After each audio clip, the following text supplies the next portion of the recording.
place de l'enfant dans un monde qui bouge. C'est pour cela que nous avons mené, parce que le monde bouge, ce programme depuis 2 ans. Première évolution, l'aménagement du système éducatif. Les années 80 ont vu prendre en compte par les pouvoirs publics pour la première fois une idée que depuis longtemps tous les spécialistes de l'éducation défendaient, le fait qu'il ne peut y avoir de réelle lutte contre l'échec scolaire s'il n'y a pas de prise en compte au-delà de l'école de la vie quotidienne des enfants et des adolescents.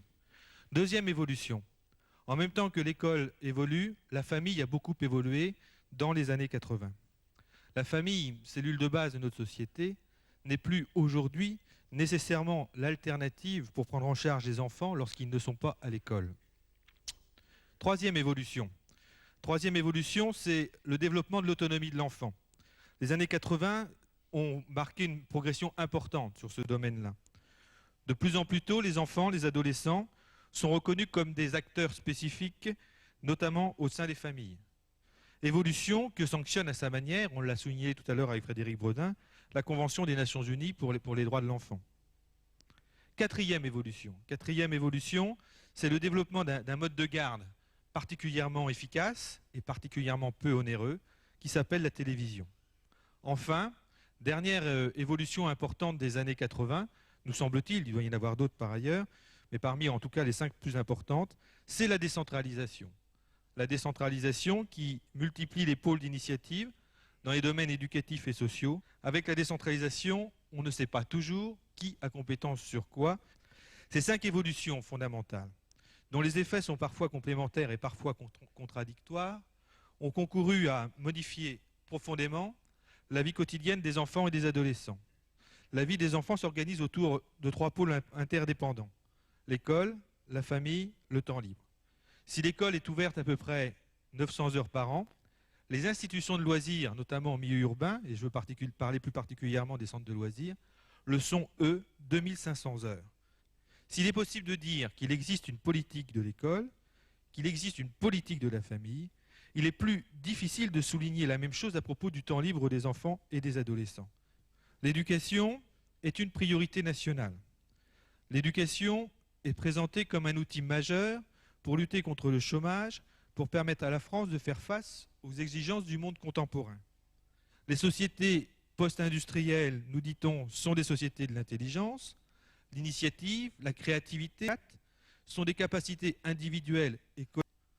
Au plan éducatif, le développement du savoir-être, du savoir-devenir est tout aussi important que l'acquisition du savoir ou du savoir-faire. Si l'école est le lieu privilégié d'acquisition des savoirs organisés, le temps libre, par ses caractéristiques propres, est un espace tout à fait approprié pour le développement du savoir-être, propice à l'initiative, autorisant le droit à l'erreur extrêmement important, nous a-t-on dit tout de suite, encourageant la curiosité. Il permet à chacun de s'initier à la démarche de projet. Il encourage chacun à gérer son propre devenir.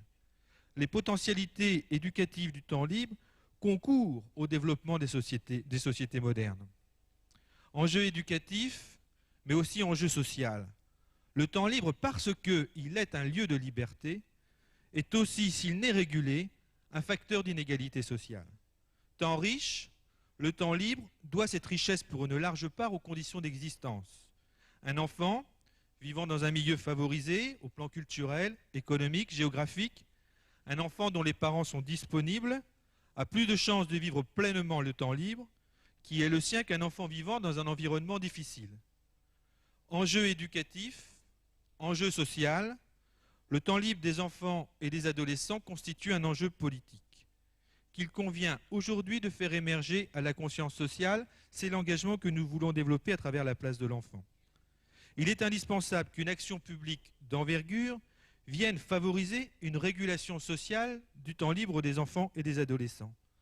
Régulation, et je pèse bien ce mot, régulation, qui ne vise pas à organiser, à structurer la vie quotidienne de chacun, mais régulation qui fasse que pour que chaque enfant et adolescent, le temps libre soit réellement un temps choisi et non pas un temps subi.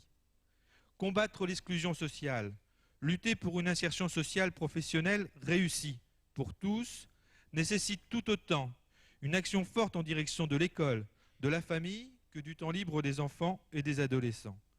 Pour une politique de l'enfance, ainsi que la philosophie qui les inspire. Philosophie qui est plus largement développée dans le livre Place de l'enfant que nous venons de sortir aux éditions Milan.